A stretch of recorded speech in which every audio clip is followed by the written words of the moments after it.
Your dog stopped dead in the middle of the hallway, locked eyes with you like he was looking straight through to your soul, and flat out refused to take another step. You probably laughed it off in the moment, maybe even grabbed your phone to film it. But what if that single, strange freeze wasn't quirky dog behavior at all? What if that was your dog desperately trying to communicate something you've been missing your entire life together? Welcome to Canine Mind. Hit that subscribe button right now, because every single week we crack the code on what your dog is genuinely trying to tell you. Stay with us all the way to the end of this video, because by the time we're done, every little thing your dog does is going to start making a completely different kind of sense. Picture this. You're crossing your living room, coffee in hand, heading somewhere with a purpose, and there he is, your dog, planted squarely in the middle of your path like a furry, four-legged boulder with absolutely no intention of moving an inch. Sometimes he just sits there and stares. Sometimes he literally steps directly into your stride, smooth as if he'd been rehearsing the move all afternoon. So what gives? Is he trying to assert dominance? Is he bored out of his mind? Is he quietly, methodically running the entire household without you even noticing? Here's the thing most dog owners never figure out. This behavior is not random, not even a little bit. And once we break down exactly why your dog keeps blocking your path, we're going to go somewhere even more surprising: why your dog bites you. Not aggressively. We're talking about those everyday nibbles, the unexpected chomps that seem to come out of absolutely nowhere. The ones that leave you standing there, completely baffled, because those mean something too. Let's dig in. Your dog is, at the most fundamental level, a cause and effect machine. If stepping directly in front of you has ever caused you to stop walking, glance down, say his name out loud, or reach down to give him a scratch behind the ears, that moment got filed away. Dogs learn through reinforcement faster than almost any other domesticated animal on the planet. And if blocking you has produced results even once, that behavior becomes a calculated strategy. This is especially common in breeds that are hardwired for human connection: retrievers, shepherds, spaniels. These dogs don't just enjoy your company. They need active engagement to feel balanced. So if you've spent the last 3 hours buried in your laptop or glued to your phone, don't be shocked when your dog physically inserts himself into your day to make a point. The fix is actually straightforward. Build short, intentional moments of genuine connection into your daily routine. When your dog doesn't feel invisible, when they're not starving for acknowledgement, the need to interrupt you physically starts to fade all on its own. For dogs, the concept of territory isn't limited to physical space, it extends to the people they love. And one of the primary ways dogs express that sense of ownership is by physically occupying high-traffic areas, doorways, hallways, the top of the staircase. By planting themselves in those transitional zones, your dog is broadcasting something ancient and deeply instinctual. Everything that moves through this space moves through me first. Ethologists, scientists who study animal behavior in natural environments have observed that this kind of spatial assertion is baked deep into the DNA of pack animals. Your dog isn't staging an aggressive takeover. They're maintaining a sense of structure and order that makes their world feel safe and predictable. The approach that works: give them a designated space nearby, a bed, a mat, something that carries their scent, and reward them consistently every time they choose it. You're redirecting an ancient instinct, not fighting it. That distinction matters more than most people realize. This one sounds almost comical at first until you realize how elegantly it explains the behavior. Herding breeds, border collies, Australian shepherds, corgis carry an almost irresistible genetic compulsion to manage movement. When they walk deliberately in front of you, bump the backs of your legs, or weave circles around your feet, they may quite literally be steering you from point A to point B. In their minds, they are doing their job. You are the livestock. They are working. But here's where it gets genuinely fascinating. Even dogs with zero herding genetics do this, particularly around meals and established routines. If your dog has connected the fact that when you drift toward the kitchen around 6 in the evening, food tends to materialize, They'll start intercepting your path earlier and earlier, trying to nudge the whole process forward on their own timeline. Does your dog do this right before dinner or before a walk? That's not a coincidence. That is a highly observant, remarkably intelligent animal who has memorized your entire daily schedule down to the minute and made the executive decision to participate in it. Some dogs are just wired with outsized personalities, and if your consistent response to being blocked has been to simply step around your dog without ever asking them to move, you may be quietly surrendering small but real amounts of household authority. Veterinary behaviorists are careful not to overuse the word dominance. It's been badly misunderstood and weaponized for decades. But there is a very real and well-documented concept around spatial priority in canine social dynamics. A dog who consistently occupies the prime real estate in your home and is never once asked to yield may develop a quietly inflated sense of their own status in the household hierarchy. The solution is never punishment. When your dog blocks your path, don't step over them, don't root yourself around them. Use a calm, consistent cue, a specific word, a hand signal, a gentle leg tap, and simply wait. When they move, reward them. You're not being harsh, you're being clear. And clarity is exactly what dogs need from the people they live with. Go ahead and tell us in the comments who's actually running your hallway right now. Dogs have co-evolved alongside human beings for roughly 15,000 years, and woven into the core of that shared history was a specific role. Sentinel, watching, alerting, placing themselves physically between their people and whatever danger might be lurking on the other side of the threshold. That instinct has not faded. It's still right there, just beneath the surface. When your dog positions themselves in a doorway, at the top of the stairs, or squarely between you and the front door, they may be doing something extraordinarily ancient standing guard. Canine behavior researchers have noted that dogs with strong protective bonds tend to gravitate toward transitional spaces, corridors, thresholds, entry points. Historically, that's where threats materialized. That's where it mattered most to be. The next time your dog cuts you off at the door or refuses to abandon the hallway after midnight, sit with that for a second. Consider what they might actually be saying. I'm here. I'm watching. You don't need to worry. I've got this. And sometimes there is no tactical explanation. Your dog blocks your path because they want to be near you, and being near you is their entire world.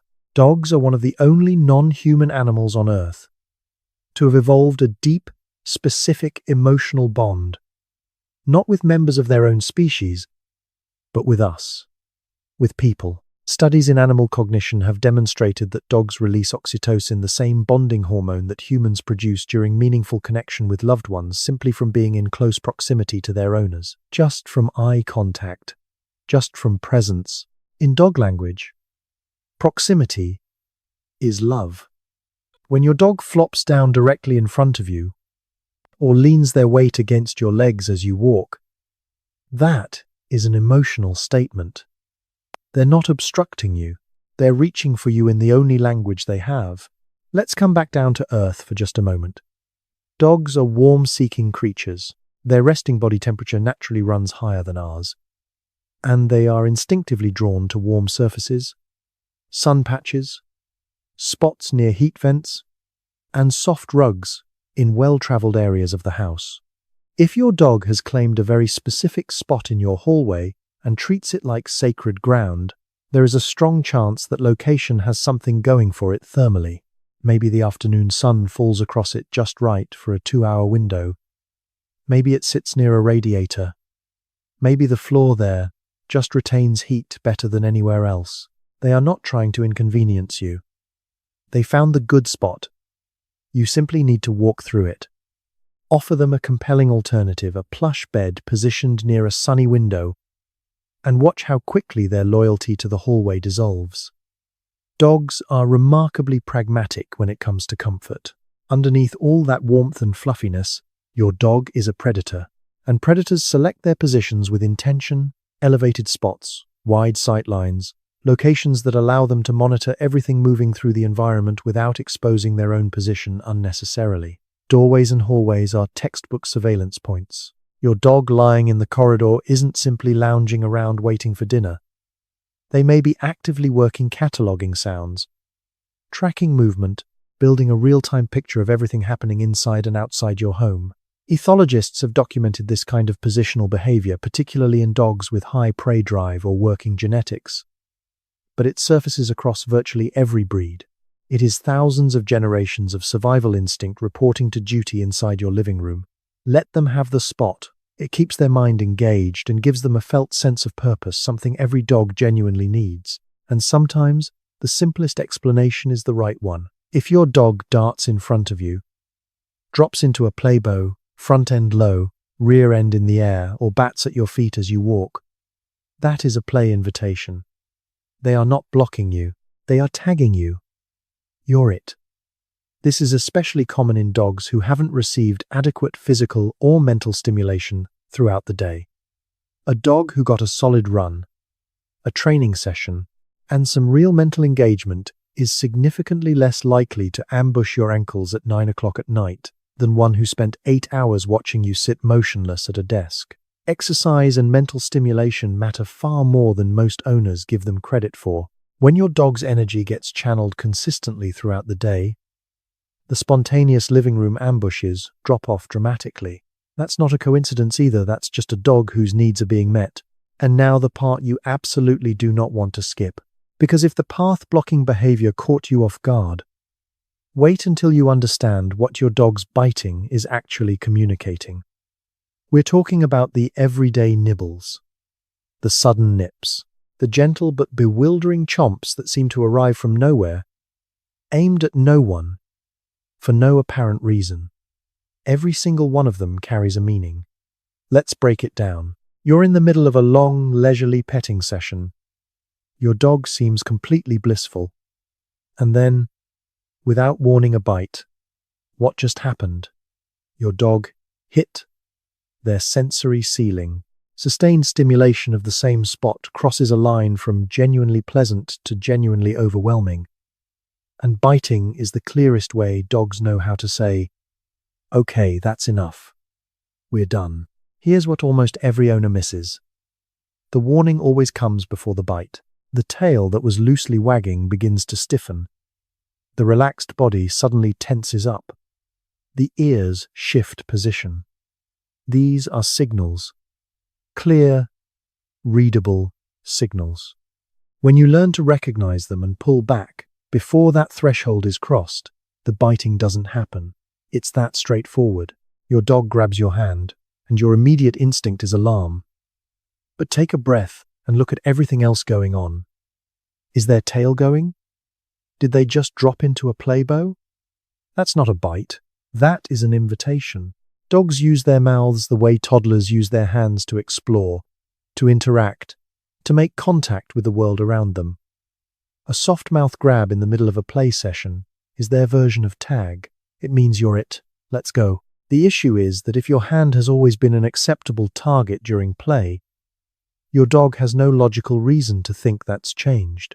Swap your hand for a tug toy consistently, every time, and the mouthing redirects naturally over time. They're not being bad, they just need a better target. Has your dog ever very gently taken your hand in their mouth and just held it there? Or delivered a series of soft, almost rhythmic nibbles along your wrist while you're sitting quietly together? That's affiliative behavior, the same fundamental impulse that drives dogs to groom each other. When your dog does it to you, they're treating you as a fully trusted member of their social circle. It almost always happens during calm, close, low-key moments. The nibbles are gentle, controlled, careful.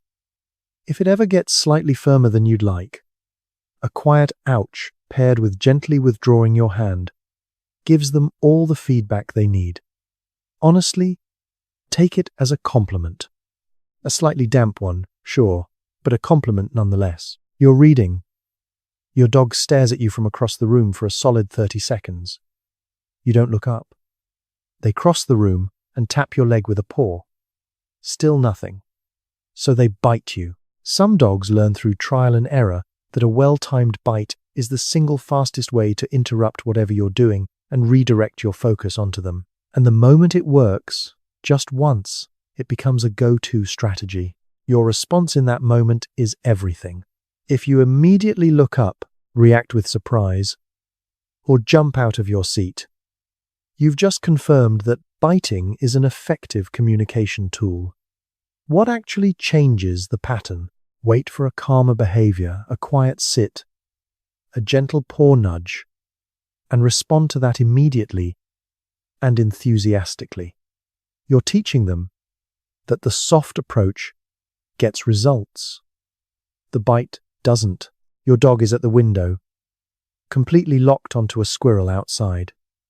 Every muscle is rigid. His whole world has narrowed to that one point. And then you walk past and chomp. You're the one who got bitten. You didn't do anything wrong. When a dog is in a state of high arousal over something they absolutely cannot reach, that emotional energy has to go somewhere. The nearest available target absorbs it. It is not personal. It is an overloaded nervous system looking for any available release valve. Watch for the physical signals: rigid posture, stiff tail, dilated pupils, rapid, shallow breathing. If you see those signs, don't approach. Give them space to decompress. And for the long term, reduce exposure to the trigger's frosted window film, repositioning their bed, changing their sightlines. Because prevention will always beat correction. Here's something that might shift the way you see this entirely. Most bites don't come out of nowhere. They are the fifth or sixth signal in an escalating sequence. One, the human missed every single time it appeared. Canine communication researchers have documented what's called the ladder of aggression, a clear, escalating series of cues that dogs use before they ever make physical contact. It starts subtly: a yawn, a lip lick, a barely perceptible head turn. It builds through a hard stare, a stiffening of the body, a low, rumbling growl. Biting is the absolute last rung of that ladder, reached only when every single thing below it has been consistently ignored. When owners repeatedly miss the early signals, dogs sometimes stop issuing them altogether and jump straight to what has actually produced a response in the past. Learning the quiet cues, the tension that precedes the snap, the almost invisible shift in posture, is not optional. It's a language. And learning it doesn't just reduce biting, it changes the entire relationship.